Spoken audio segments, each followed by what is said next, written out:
I was standing in line at security, my little red suitcase by my side, when I heard my name in a voice I knew too well. Mom? I turned, and there was my son Daniel, tall and impatient in that way he gets, with his backpack slung over one shoulder. His wife, Kelsey, was beside him with two rolling suitcases and a stroller, and the kids were craning their necks around, their eyes going wide when they saw me. "Grandma," Ava squealed, "what are you doing here?" For just a second, nobody moved. The line inched forward, the plastic tubs slid along the rollers, and the security agent kept shouting about laptops and liquids. But inside that little circle of faces, everything went very still. I looked at Daniel, and his words from 2 months earlier passed through my mind like someone had turned on a recording. "The trip is too long for you, Mom." He'd said it so calmly then, reasonable, practical, like he was giving me the weather report. Now, in front of me, he blinked as if the sight of his 69-year-old mother with a suitcase and a passport in her hand was some kind of magic trick. I glanced down at the red suitcase. The handle was worn smooth where my late husband's hand had gripped it years ago. It looked small and stubborn, sitting beside the enormous black hard-shell cases my son's family had brought, like a little robin among crows. "Same as you," I said. "I'm catching a plane." You might think that's a small thing, an older woman at an airport. But if you're anywhere near my age, you know there's a whole history standing there with you in line. A whole lifetime of being told where you can go and where you can't, usually by people you fed and clothed and stayed up all night with when they were colicky. The security line shuffled forward, and I realized this wasn't just a coincidence at the airport. This was the universe giving me a front row seat to the life my son had planned without me, and I was about to board a different flight. 2 months earlier, there had been lasagna. I remember the way the cheese had cooled and gone rubbery around the edges while we were still talking, because no one picked up a second serving, not even the kids. They were too excited about Europe. Daniel and Kelsey had invited me over on a Sunday, which they rarely did unless it was a birthday or they needed a babysitter. I put on my good blue blouse and my silver earrings, my company set, as my sister used to joke, and took my lemon bars in one of those old glass baking dishes you can't buy anymore. When I got there, the house smelled like tomato sauce and dryer sheets. Cartoons were blaring in the living room. The dining table was already set with paper plates, decorated with little Eiffel Towers and Big Ben clocks. "Oh, how cute," I said, running my fingers over one. "World tour," Kelsey said, coming out of the kitchen with a stack of napkins. They were on sale at Party City. "Hi, Mom," Daniel said. He leaned in to give me a quick sideways hug, more of a bump, really. "You didn't have to bring anything." "Yes, I did," I said, because after 40 years of cooking and clearing and scrubbing for that boy, there are some things I know better than he does. "You never have enough desserts." He laughed distractedly and went back to stirring the sauce. The big pot bubbled away on the stove, leaving little orange splatters on the backsplash. The kids were chasing each other around the island, screaming about who got the window seat on the plane. That should have been my first clue. "Window seat where?" I asked as I set the lemon bars down. "We're going to Europe," Noah yelled, zooming past. "Dad says we're going to 3 whole countries, and we're going on a train that goes through a mountain and a boat on a river with castles." "That's wonderful," I said, looking up at Daniel. He kept stirring. "Yeah, it's a big trip. We got a crazy deal on flights. I've been saving my vacation days for years." Kelsey laid the napkins down carefully, lining them up so the Eiffel Towers all pointed the same way. "It's like a big before the kids are too busy trip, you know? Before Ava's in high school and doesn't want to be seen with us." She laughed. I laughed too, because that's what you do in those moments. You laugh so you won't cry. Maybe you've done that yourself, sitting at somebody's table with the smell of garlic bread in the air and your heart starting to drop. We all sat down. The lasagna was passed around, the garlic knots, the salad. For a while, it was just noise and chatter. The kids talking about ice cream in Rome and Disney princesses in Paris, even though that's not quite how geography works. Whenever I tried to imagine myself there, my mind supplied little details automatically. The feel of a plane's vibration under my feet. The way your ears pop when you land. My hand instinctively reaching down for the handle of that old red suitcase in the overhead compartment. I'd bought that suitcase with my husband, Tom, in 1987. It wasn't fancy even then, but it had wheels and a telescoping handle when most people still lugged their bags. We took it on a road trip around Lake Superior on cheap flights to visit his mother in Florida. After he died, it sat on top of my bedroom closet for years, watching me climb step stools to reach Christmas decorations and old tax files, never going anywhere. "So," I said, cutting into the lasagna on my plate, "when are you going?" Daniel glanced at Kelsey, then put down his fork. That was my second clue, the glance. "Mid-June," he said. "We're flying out of JFK, overnight flight to London, then a connection to Rome. Kelsey's cousin got us some kind of package." "Oh," I said. That sounds amazing." I felt a little warmth in my chest, imagining my name on a ticket, my red suitcase rolling over polished airport floors. "And, where would I be sleeping?" The silence happened so quickly, it was like someone had pushed a button. Kelsey's fork froze halfway to her mouth. Daniel's eyes flickered down to his plate. I heard the refrigerator hum in the kitchen and the muffled sound of a car going by outside. It had suddenly become very important to line up my knife and fork perfectly on my plate.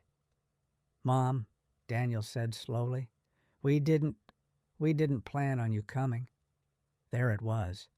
No weather report voice this time. Just a flat statement on a paper plate decorated with landmarks I wasn't invited to see. "Oh," I said again. "I see. I guess I assumed." "We thought about it," Kelsey jumped in. Her tone was that bright, brittle cheeriness people use when they're giving you bad news they want you to accept. "But the trip is really long, like a lot of walking and standing in lines. Different hotel every few nights. It's not really senior friendly." "Too long for you, Mom," Daniel added, as if he was explaining something simple. "The flights alone are like 10 hours. You know your knees swell up on the plane. Remember when you went to Arizona and couldn't get your shoes on?"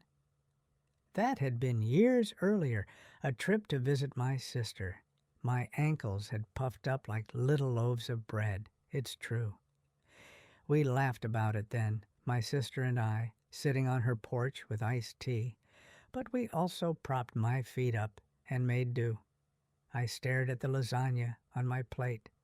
The cheese had gone tough and squeaked under my fork. "I would have managed," I said, but my voice came out thin. "We don't want to risk it," Daniel said, taking a big swallow of soda. "Plus, the kids are at a stage where they want to do fun stuff. There'll be late nights, maybe some bar hopping. It's kind of a once-in-a-lifetime thing for us, you know, before they get older." "Before you get older, too," Kelsey added lightly, as if age was a punchline. I felt something twist in my chest. Not anger, exactly. Not yet. More like a slow pulling away of something I'd been wrapped in for a long time. I thought back to the summer Daniel was 10 and we'd driven him and his friends to Six Flags in my old station wagon. I'd stayed in the shade all day, selling raffle tickets for the PTA so the boys could ride roller coasters. The sun beat down on the asphalt, the back of my neck burned, but every time I caught a glimpse of him zooming past on a ride, my heart swelled. You might roll your eyes at this now, but back then it made sense to me. That's what mothers did. We stood under other people's excitement and held it up. I would have helped with the kids, I said quietly. I don't have to go to every bar. Daniel sighed like I was being difficult. It's not about that. We just don't want to worry the whole time if you're okay. It's supposed to be carefree. Carefree, like the years I worked double shifts at the grocery store so he could go to soccer camp and visit Washington, D.C. with his class. Carefree for who exactly? Ava picked up her breadstick and wiped her plate with it, completely oblivious. We're going to see the Eiffel Tower sparkle at night and take pictures, she said. Maybe we'll get one printed on a canvas for the living room, right, Mom? Totally, Kelsey said. We already booked a photographer in Paris for a mini family session by the river. It's going to be so pretty. A family session. I noticed she didn't say whole family. I swallowed and took a sip of water. The glass left a ring on the table. Of course, I said. It sounds lovely. I wouldn't want to hold you back. I felt myself slipping into that old familiar role, the one where I say the gracious thing while my heart is cracking in half. Maybe you've been there too, nodding and smiling so no one will accuse you of making a scene. We moved on to dessert.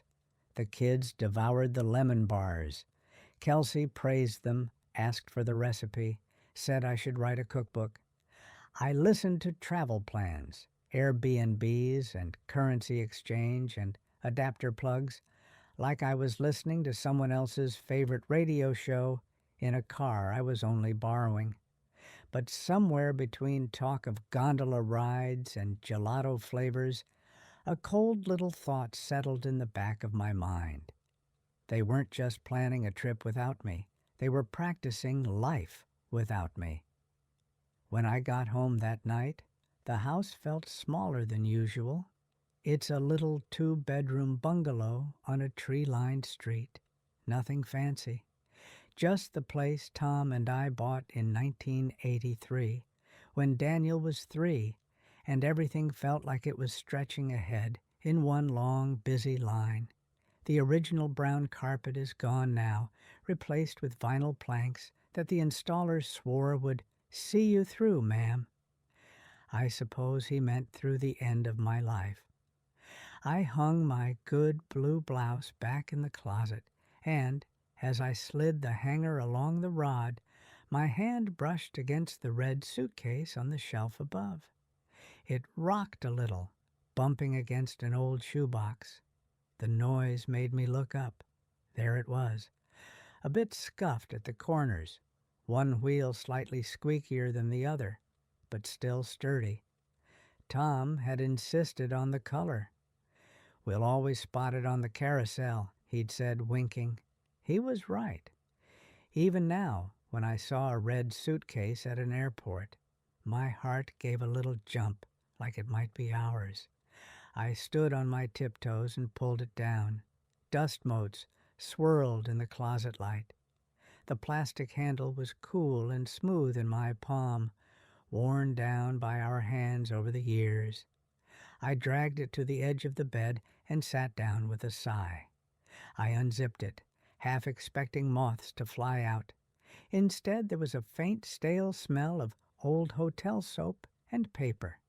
Inside, tucked into the lining, I found a folded brochure from that Lake Superior trip.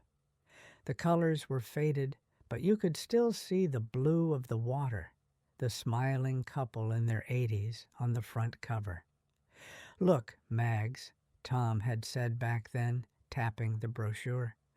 "They're older than your parents and still hiking. That's going to be us."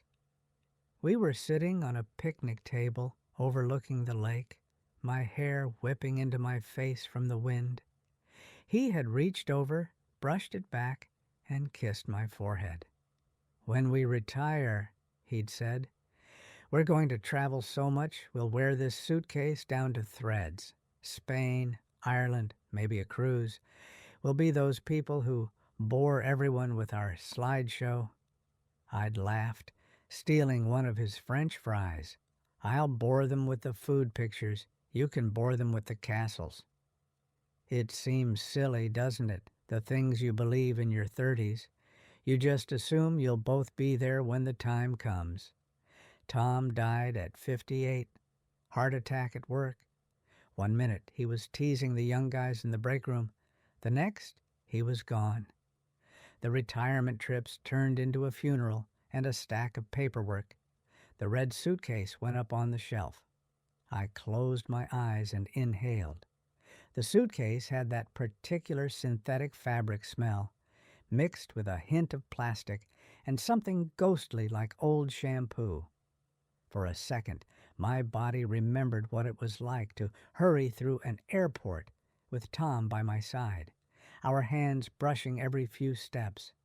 When I opened my eyes, I was back in my plain bedroom with the floral bedspread and the digital alarm clock, sitting on the edge of the bed with a suitcase full of old dreams. I dragged it out to the living room and set it by the coffee table. Then I went to my little desk in the corner and pulled out a yellow legal pad. I drew 3 columns on the page. At the top of the first, I wrote what I give. At the top of the second, what I lose. At the top of the third, what I keep. It felt a bit dramatic, I'll admit, but something in me needed to see it. In the first column, I started listing babysitting every Friday night for the last 6 years. The 3 car payments I'd helped out with when Daniel changed jobs. The new washer and dryer I'd bought when theirs broke. The groceries I'd put on my credit card just this once when their checking account ran low. The down payment I'd contributed to their house, $15,000 from the life insurance money Tom left me. Next to each item, I scribbled rough dates, little arrows, interest. In the second column, I wrote, my travel fund, my knees, from all the time on their hardwood floors playing with the kids, kneeling to pick up toys, my time for church choir, my painting class I'd quit because they needed me on Tuesday nights, my sleep. Then I sat there with the pen poised over the third column. What I keep. I wrote, watching the kids grow up, hugs, some thank yous, a couple of throw blankets they'd given me for Christmas, a gift card to Olive Garden. It looked pathetic on the page, if I'm honest. Not because love has to be balanced like a ledger. If you're a mother, you know that. But because this wasn't love freely given anymore. It was expected, baked into the routine. It wasn't just paperwork. It was a record of one-way love. I stared at the red suitcase by the coffee table. For years, it had sat there idle while bags for soccer trips and spring breaks and honeymoons were packed and unpacked without me. It had watched me hand over my credit card number and my free weekends, year after year. Of all the things on that page, the emptiest column was the one where my own life was supposed to be.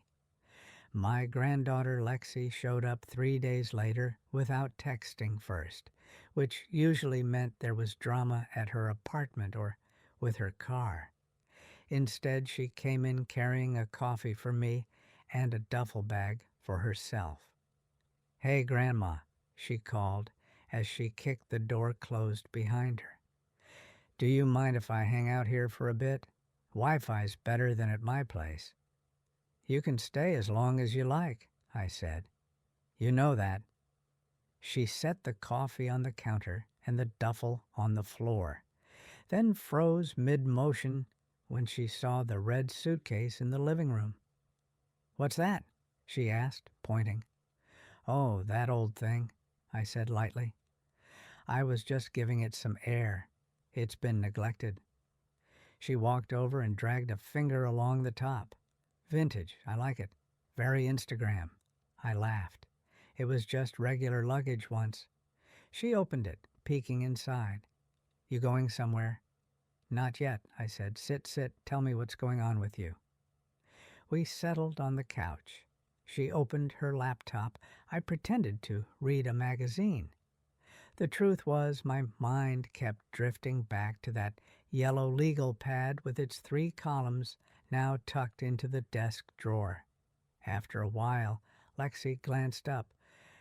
"Dad says you're not going on their big Europe trip," she said casually, stirring her iced coffee with the little plastic straw.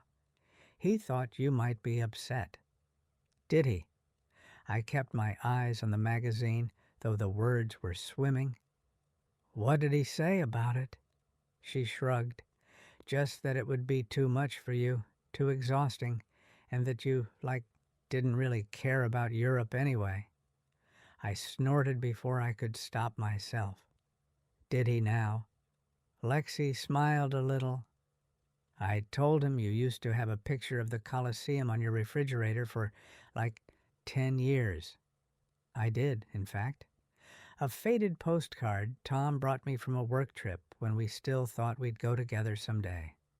I'd taken it down after he died, a quiet surrender." "How do you feel about it?" she asked. Now that's a question people don't ask women my age nearly enough. How do you feel about it, really? "I feel tired," I said finally. "And silly. I should be past this kind of thing, shouldn't I? Grieving over a trip like a teenager." Lexi closed her laptop and tucked her legs under herself. "Grandma, that's not silly." I stared at the suitcase. "They're not wrong that travel is hard on me," I admitted.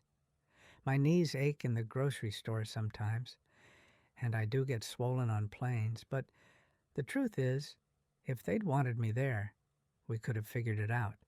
Slower pace, maybe. A day to rest." She nodded. "They just didn't want to have to adjust anything." "That's uncharitable," I said automatically, defending my own child out of habit. Lexi reached over and took my hand. Her fingers were warm, nails painted a soft lavender. "Helping is one thing," she said quietly. "Being their built-in backup plan for everything is another." Her words sank into me with a strange clarity, like ink spreading in water. "I've been doing it so long, I don't know how to stop," I confessed. "The babysitting, the rides to gymnastics, the last-minute dinners when their fridge is empty. And now, not only am I not invited to the big trip, I'm expected to keep everything running here while they're gone. Water the plants, get the mail, take care of the dog." "And if something goes wrong with the flights," she added, "they probably assume they'll just call and you'll fix it somehow." I thought of my yellow legal pad, of the emptiness in the 3rd column. "You can't keep paying for a life that doesn't even have a chair for you at the table," Lexi said. "That's not fair, to you or to Grandpa. He worked his butt off for you, to have some fun in these years, not to be everyone's emergency contact forever." Tears stung my eyes at the mention of Tom. He would have been 72 this year. Sometimes I pictured him somewhere, arms crossed, watching all of this and shaking his head. "You think I should say no?" I asked. "I think you should say yes to something for yourself," she said. "Maybe for the first time in a long time." She glanced at the red suitcase, then back at me. You could book a trip too, you know. It doesn't have to be Europe. It could be, I don't know, somewhere you've always wanted to see, or even just a nice little tour. There are trips for seniors. You don't have to wait for Dad to invite you. I blinked at her. The idea was so obvious, and yet so foreign. It was almost funny. Book a trip, myself, at nearly 70, without Daniel's permission, without coordinating it around their needs. Maybe you're shaking your head thinking, of course you can, but when you've spent 40 years putting everyone else first, sometimes the door to your own desires rusts shut. You forget it even opens. I wouldn't know where to start, I said. Lexi grinned. Good thing you have a granddaughter who lives online. Finish your coffee. We're going to look at options. That night, I couldn't sleep. The house was quiet, except for the refrigerator humming and the occasional car passing outside. I pulled the covers up to my chin and stared at the shadows on the ceiling. My mind replayed Daniel's voice. The trip is too long for you, Mom. Too long for what? For my knees, or for his patience, for my heart, or for his convenience? I thought about care versus control. There's a fine line, you know. On one side is genuine concern. I'm worried about your health. Let's find a way to make this safe. On the other is a kind of soft erasure. You're fragile. Stay home. We'll send pictures. When Tom had his first bout of back trouble, I'd fussed. Don't lift that, I'd say. Let me do it. He'd roll his eyes and say, Mags, I'm not made of glass.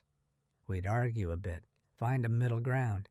I never took away his sense of being capable, even when I was folding his socks. Somewhere along the years, that courtesy hadn't been extended back to me. I turned over and stared at the red digits on the clock. 2:17 a.m. Lexi's words drifted in. You can't keep paying for a life that doesn't even have a chair for you at the table. I thought of all the times my phone had rung at odd hours. Mom, can you swing by and let the dog out? Mom, the daycare is closed. Can you watch the kids today? Mom, our flight's delayed. Can you do another night with them? I'd said yes, so often the word had worn a groove in my tongue. I'd told myself it was because I loved them. That was true. But underneath, there was another fear. If I stopped being useful, would they still want me around at all? You might have felt that too, listening. That dread of becoming extra, like an old chair people try to make room for, but secretly wish they could store somewhere out of the way. I lay there, my heart thudding, and realized something that made me sit up in bed. I was waiting for my son to hand me my life back, as if it were his to give. Morning, when it finally came, brought the gray light of a cloudy day, and the smell of coffee I made too strong. I padded into the living room and stared at the red suitcase, still open from the day before. Next to it on the table was my laptop. Its screensaver bounced around, little colored lines on a dark background. I tapped the space bar, and the window Lexi had left open blinked into life. Senior-friendly guided tours, North America. I scrolled. New England in the fall, Canadian Rockies by train, Pacific Northwest coastal bus tours. One listing caught my eye. Alaska Inside Passage Cruise, departing from Vancouver, gentle pace, daily activities, wheelchair accessible, average age 62, Alaska. Tom and I had watched a documentary once, years ago, about glaciers and whales. He'd said, we'll do that one when my knees give out. We can lean on the railing together. I sat down slowly. Maybe I couldn't lean on the railing with him, but I could still go to the railing. I printed out the brochure. The paper was warm as it slid into my hand, the ink smell sharp in my nose. It reminded me of the old office supply store where I'd worked part-time when Daniel was a teenager. Back then, I'd watched people come in with passports and itineraries, printing out boarding passes. I'd looked at the destinations printed in tiny letters and thought, maybe someday. I spread the Alaska brochure on the coffee table right next to my yellow legal pad. In the What I Keep column, I wrote a new line, possibility. Then I picked up the phone and dialed the number at the bottom of the brochure. The travel agency was in a strip mall between a nail salon and a tax preparation office. The bell on the door chimed when I walked in, and the air smelled faintly of coffee and the perfume of whoever had worn that blue scarf hanging on the coat rack. Maps covered the walls with little pins in various cities.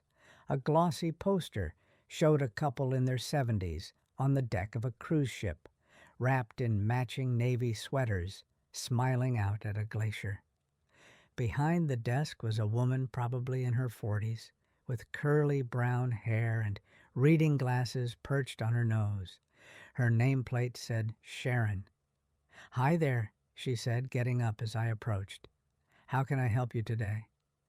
I felt foolish all of a sudden, standing there clutching the brochure like a schoolgirl bringing in a permission slip.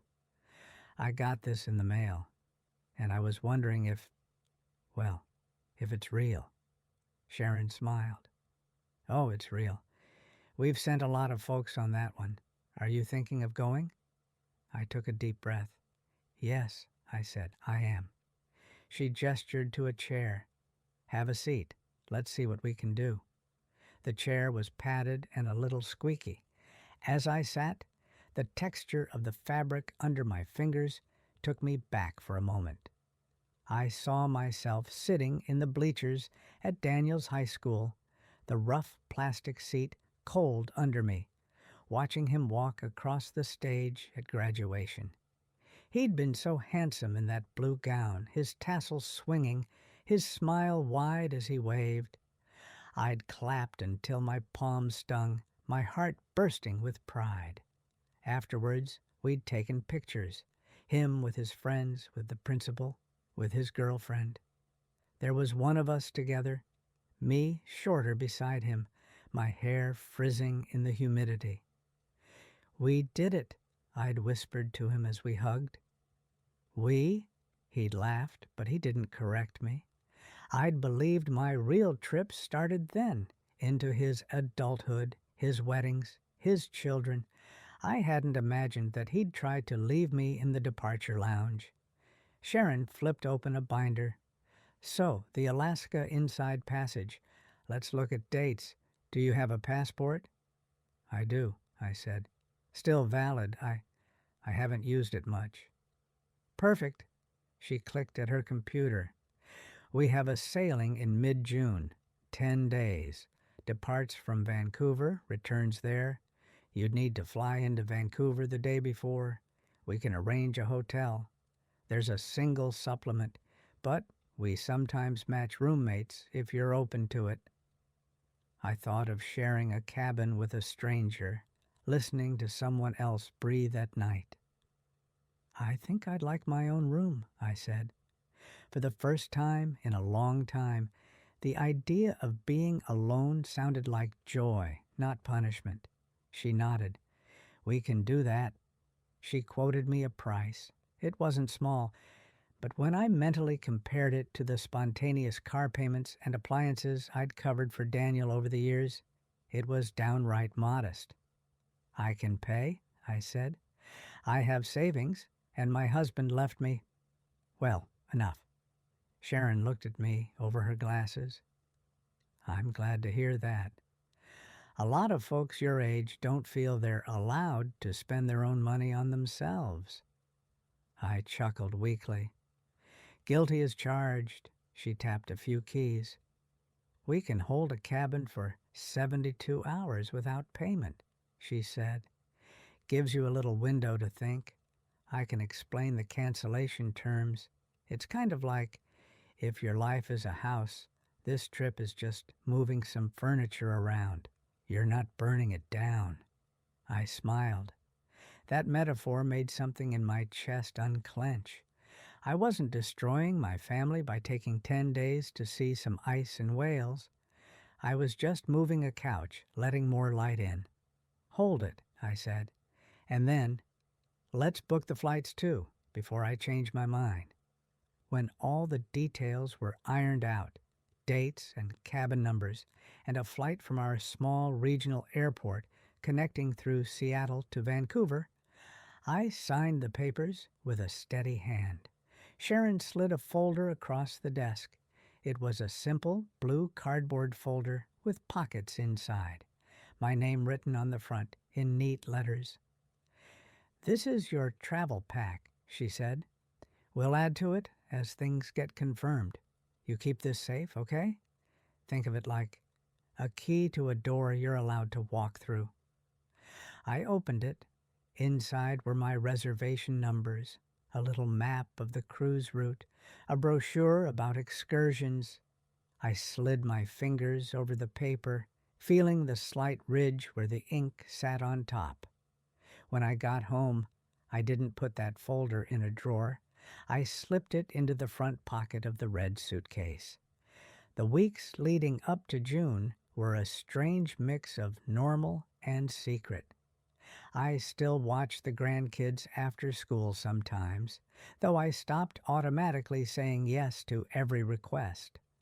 When Daniel texted, "Hey, Mom, any chance you could keep the kids this Saturday while we go to dinner with friends?"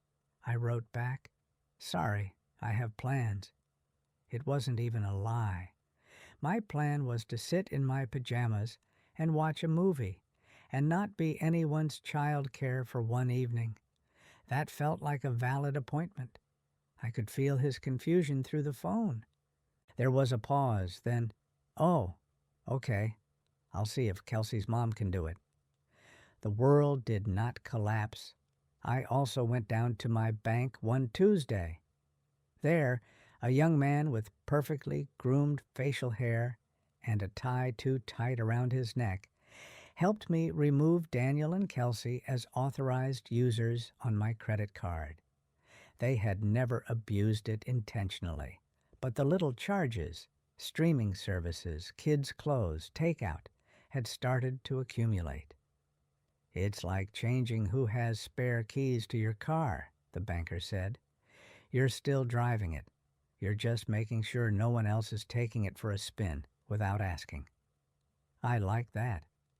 I signed the form, my hand firm. They didn't find a confused old woman, I thought as I walked out, clutching my purse. They found someone finally ready to lock her own doors. At home, the red suitcase sat in the corner of my bedroom, half-packed. I rolled socks and tucked them into shoes. I bought a new travel-sized bottle of my favorite face cream. I folded sweaters and trail pants and a nice dress for formal night.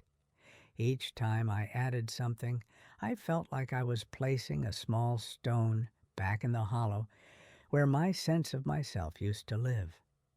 The suitcase watched me, its zippers gleaming a little brighter each day. A few days before our respective departures, I say our now, because my trip had as much weight in my mind as theirs, my phone started lighting up. First, there was a text from Daniel. "Hey, Mom, here's our flight info if you need it while we're gone. JFK to Rome, June 14th, DL 384. Return June 28th. We'll text when we land." Then, "If we miss our connection or something, you might need to pick up the kids from Kelsey's mom. I'll send you her number again." I stared at the message. Old me would have responded immediately, reassuring. New me, still shaky but stronger, set the phone down and went to make tea. When I returned, there were 2 more messages. "Also, can you stop by the house the second week And water the plants on the porch? And don't forget to check the mail. We're expecting a package." I smiled, a little sadly. I typed back, "I won't be available that week. I'll be out of town myself. Maybe ask your neighbor to help." The typing bubbles appeared, disappeared, appeared again. "Out of town," he wrote. "Where are you going?" I hesitated. Part of me wanted to keep it a secret until I was back, to avoid the commentary. Another part of me thought, why should I hide? I'm not doing anything wrong. "Alaska cruise," I wrote. 10 days, leaving from Vancouver. I booked it a while ago. The bubbles popped up fast this time. "Alaska? Alone? Mom, that's unexpected. Is this safe? Who are you going with?" "Senior tour group," I replied. "Everything is arranged. I've spoken to the doctor. I'm fine to travel." There was a long silence. Then, "We'll talk about this later." I put the phone down. For once, the most powerful answer I could give him was no reply at all, I thought, making a mental note to pack an extra charger. Which brings me back to the airport. Our little regional airport is not much to look at. One main terminal, 3 gates, a coffee shop that sells muffins as hard as rocks, and a gift shop that somehow survives on sales of neck pillows and keychains that say the name of our town. Lexi had driven me there, my red suitcase in the back seat. As we pulled up to the departures door, she put the car in park and turned to me. "You sure you're okay going through security alone?" she asked. "Positive," I said. "I've done it before, once." I smiled. "I still remember." She squeezed my hand. "Call me when you land in Seattle, okay? And then again in Vancouver." "I will." I paused. "Thank you, sweetheart, for pushing me to say yes." She smiled, eyes a little shiny. "Go have the time of your life, Grandma. Bring me back a moose or something." We laughed. I got out of the car. The June air was thick and warm against my face. I pulled up the handle of the red suitcase and felt that old, familiar give, as if time had rewound a little. Inside the terminal, the air conditioning hummed. People milled around with their bags, some harried, some excited. I went to the kiosk, printed my boarding pass, first flight to Seattle, then on to Vancouver the same afternoon, and joined the security line. That's when I heard my name. "Mom?" I turned to see Daniel and his family at the end of the line, their arms full of bags and jackets. Their flight to New York must have been delayed, or maybe they'd routed through our town instead of driving to JFK. Either way, they were here, and so was I. Ava and Noah broke away from their parents and ran toward me. "Grandma," Ava cried, throwing her arms around my waist. "You're going on a plane too? Are you coming with us to Rome after all?" I hugged her tightly, breathing in the scent of her kid shampoo, bubble gum, and something floral. It brought back a flash of memory. Ava, at 3 years old, asleep on my shoulder while I paced the living room, her fever burning my chest. I'd whispered lullabies into her hair that night, promising her any future she wanted. "I'm going on a different trip, sweetheart," I said. "Grandma's going on an adventure of her own." Noah looked at my suitcase. "Where?" "Alaska," I said. "On a big boat." His eyes got big. "Do they have bears?" "Probably, but I'll try not to invite them to dinner."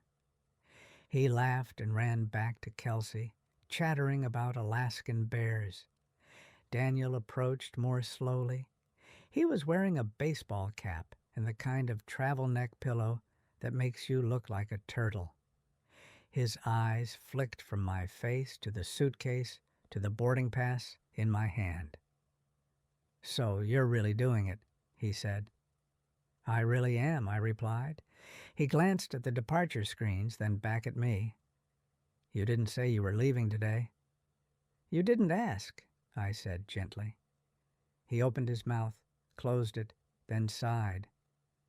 Mom, is this wise? Traveling alone? You could have waited until we got back. We could have helped you, maybe gone somewhere together that was more appropriate. I thought of lasagna and paper plates with the Eiffel Tower. The trip was too long for me, remember? I said softly. His cheeks colored slightly. I didn't mean it like that. I know what you meant, I said. You meant you didn't want to adjust your plans for my pace, and that's okay. But I also don't have to limit my life to what fits your schedule. If you're a woman my age, you know how hard it is to say words like that to your own child without your voice shaking. Mine did tremble a little, but I let it. Kelsey came over then, her big designer tote bag swinging from her shoulder. Hi, Margaret, she said, kissing the air near my cheek. Wow, Alaska, that's spontaneous. I could hear the judgment tucked neatly inside that word, like a note slipped into an envelope. Tom and I always talked about it, I said. I decided to stop talking and go. She forced a smile. Well, good for you. You know, maybe retirement is the time for that kind of thing before, mobility becomes an issue. I am retired, I said, and my mobility is my business. We shuffled forward. The TSA agent checked our IDs. I handed over my passport, the red cover a little worn. For a moment, I pictured handing it over in some foreign airport with Daniel by my side. Then I replaced that image with one of me on the ship, leaning on the railing, my own person. We put our bags on the belt. I watched my red suitcase glide through the X-ray machine, standing out among all the black and gray ones. It looked small but determined, like it had been waiting its whole life for this. Once through security, we found ourselves in the same small gate area. There are only so many chairs, so we ended up near each other whether we wanted to or not. Their flight to New York was scheduled for 10:30 a.m. Mine to Seattle was at 10:45. The departures board blinked and updated occasionally.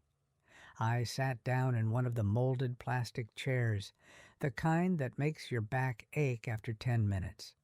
The sensation of it triggered another memory. Sitting in the hospital waiting room when Tom had his heart attack, my legs numb, the chair digging into my spine, the buzz of fluorescence overhead, the smell of antiseptic and old coffee. Back then, I'd prayed, please, God, don't take him yet. We still have places to go.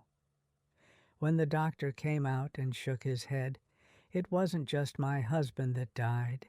It was the version of my future where I was allowed to roam. Now I shifted in my seat, feeling the solid weight of my boarding pass in my hand. We still have places to go, I whispered to myself, even if it's just me now. An announcement crackled over the loudspeaker. Attention, passengers on Flight 384 to New York Kennedy. We regret to inform you that due to severe weather and air traffic control restrictions, this flight has been canceled. Please see a gate agent for rebooking options. There was a collective groan. People jumped up, swarmed the podium. Daniel shot to his feet. You've got to be kidding me, he muttered, pulling out his phone. We have a connection in JFK. We can't miss it. Kelsey looked distressed.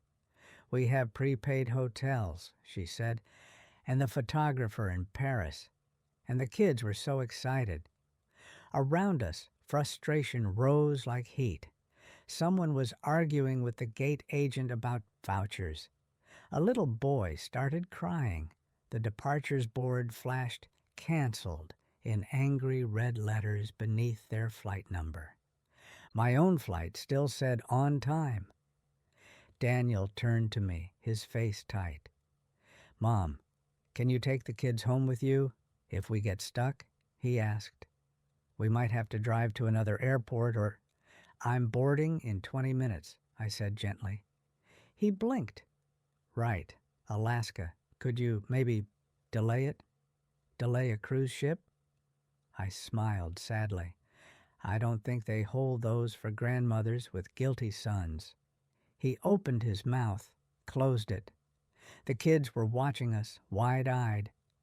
Can't you get a later sailing? Kelsey said. I mean, you're just one person. It's easier to move one than four. I felt something solidify inside me, like ice setting. Why should I be the one to change my plans? I asked quietly. You chose a complicated route with connections and a tight schedule because it suited your wish list. I chose something that fits my pace. That doesn't make mine less important. Kelsey pressed her lips together. It's just that we've been planning this for months. So have I said, quietly, while I was also watering your plants and feeding your dog and picking up your kids. I'm sorry your flight was canceled.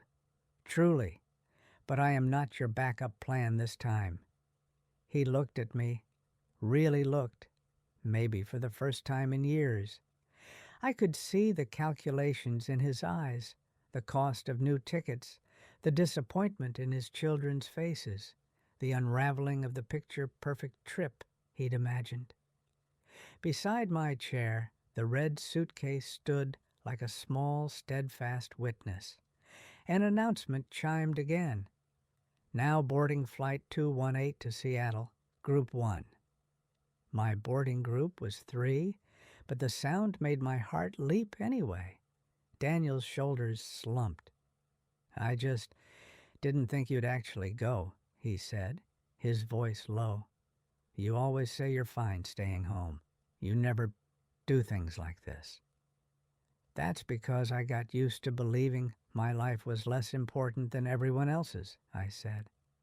I'm trying to unlearn that. He scrubbed a hand over his face. I'm not trying to be the bad guy here, Mom. I swear. We're used to you being, well, there, for everything. I know, I said, and that's partly on me. I taught you I would always bend myself around your needs. I never showed you the cost. Kelsey was listening, her expression caught between defensiveness and something that looked a little like shame. Maybe this is good, she said slowly. For all of us, the kids can learn that Grandma has a life, and we can learn to be more independent. Daniel shot her a look like she'd betrayed him, but she shrugged. It's true, she said. We rely on your mom a lot, maybe too much. Another announcement. Now boarding all remaining passengers for Flight 218 to Seattle. I stood up, my knees creaking only a little. Ava grabbed my hand. Grandma, do you have to go right now? She asked, lip trembling. I do, sweetheart, I said, squeezing her fingers. My ship won't wait. But listen, your mom and dad are smart. They'll figure out another way to get you to your adventure. And when we all get back, we can trade stories. You'll tell me about the Colosseum, and I'll tell you about glaciers. She sniffled and nodded. Promise you'll send pictures? I promise. But I also promise to take some just for me, in my heart. Not everything has to be on a screen. Noah hugged my waist. Bring me a rock from Alaska, he said. A cool one. I'll see what I can do, mister. I turned to Daniel. This was the moment, I realized, when old patterns either snapped back or broke. You going to be okay? I asked him. He huffed a laugh. I'm a 42-year-old man, Mom. I can handle a canceled flight. I know you can, I said. You always could. I just didn't always make you. We regarded each other for a beat, decades of history between us. I'm proud of you, he said suddenly. The word startled me. For what? For doing this, he said, gesturing to the suitcase, the gate, the world beyond. For not letting me talk you out of it, even if it's inconvenient, maybe especially then. Tears pricked my eyes. I'm proud of you too, I said, and I love you. That doesn't change just because I'm on a boat instead of your couch. He nodded, swallowed hard, then leaned in to hug me. It was awkward with the neck pillow, but I felt his heart beating fast against mine. Have fun, Mom, he murmured. Send pictures, and we'll figure this out. You always do, I said. I picked up the handle of the red suitcase. It rolled smoothly over the worn carpet toward the gate.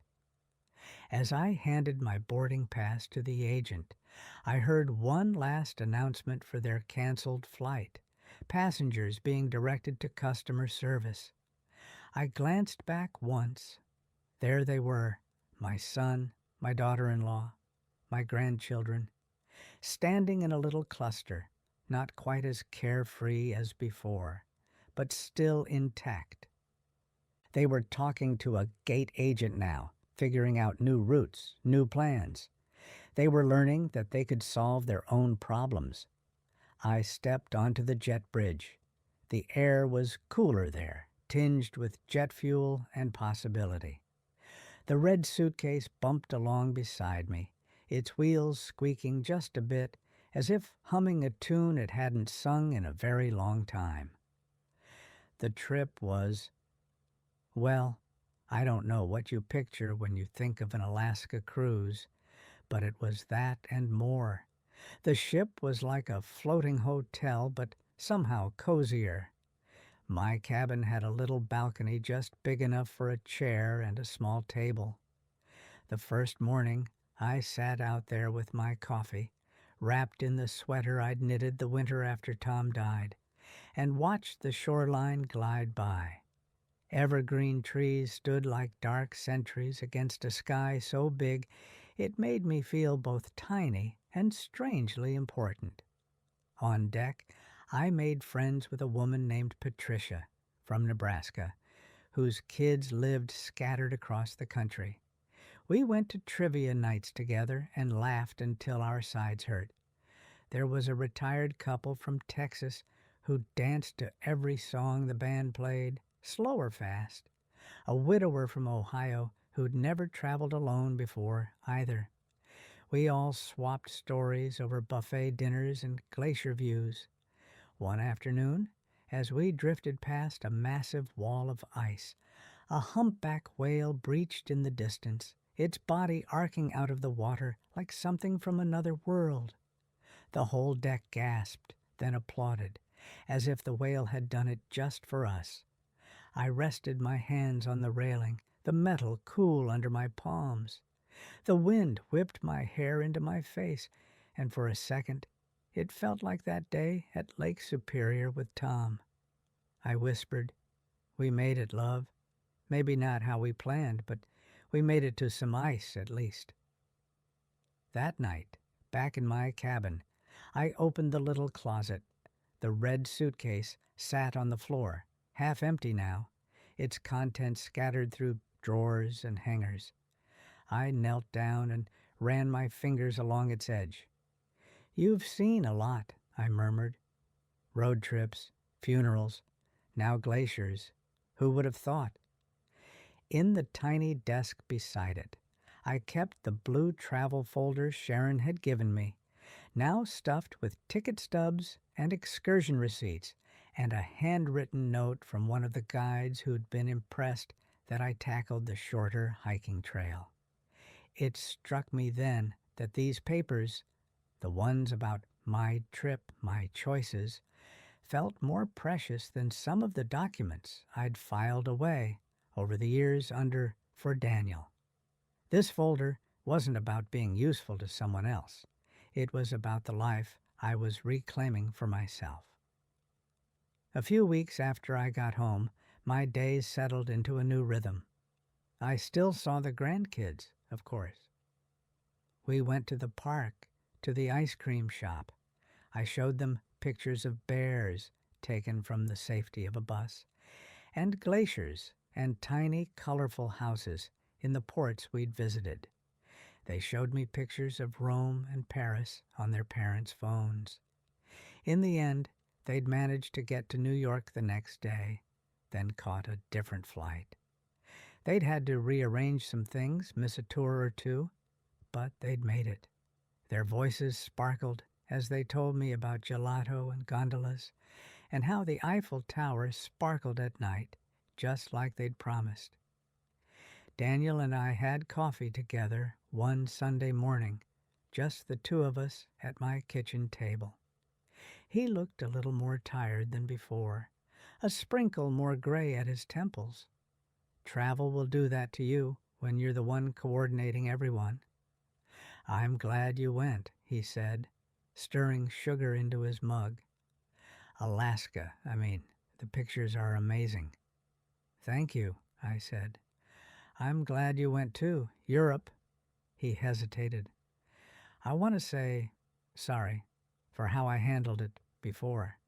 The way I told you you couldn't come. I think I was trying to keep my life in the shape I wanted, and I shoved you out of the frame instead of making room. I nodded slowly. Thank you for saying that. He looked sheepish. We also realized on day 3, when we were jet-lagged and the kids were melting down in the middle of the Coliseum, that we've been spoiled having you around. We kept saying, "Man, Mom would have known what to do here." I smiled. I'm sorry you had a rough moment, but I'm glad you survived it. That's how you learn. He laughed. Kelsey's mom helped a lot while we were stuck after the cancellation. We had to ask neighbors to water the plants for once. It was humbling. Good, I said. Humility is good, builds character. He grew serious again. I don't want you to feel like you're out of our life, he said. That's my biggest fear, that you're pulling away for good. I'm not, I said. I love you all. I want to be part of your lives. I just don't want my existence to revolve around making yours easier. He nodded, absorbing that. You can always ask me for help, I continued. You always will be able to. But I'm going to start checking in with myself before I answer. Sometimes the answer will be no. That doesn't mean I love you less. It means I love myself a bit more. He looked at me for a long moment, then nodded. That's fair, he said. More than fair. I'm proud of you, Mom. This time, the words didn't startle me as much. Maybe because I'd started to feel proud of myself too.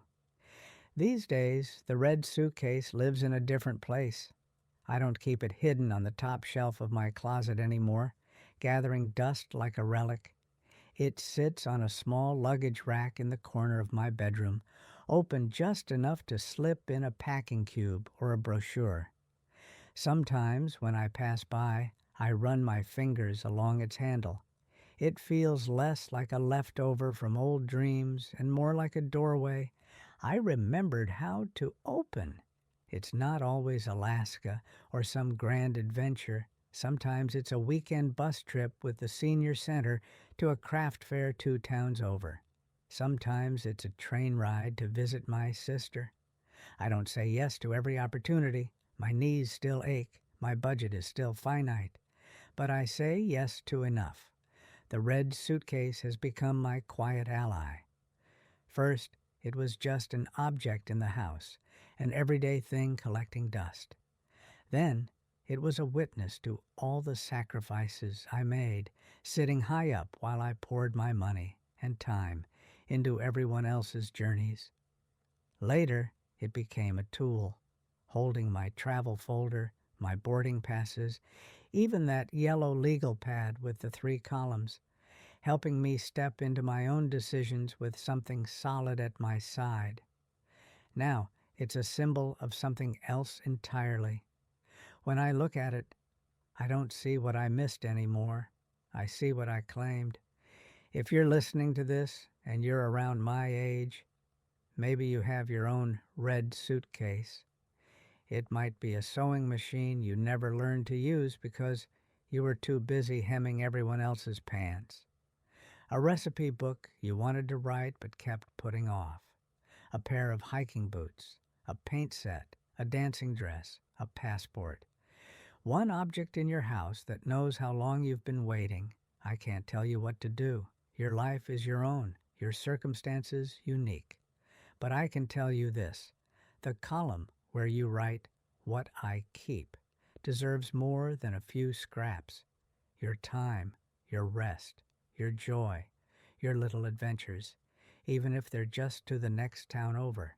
Those belong there too. If you've stayed with me this far, thank you from my heart. Did you like the story? And which city are you listening from? I would really love to know. Come tell me in the comments so we can feel a little less alone in this big world.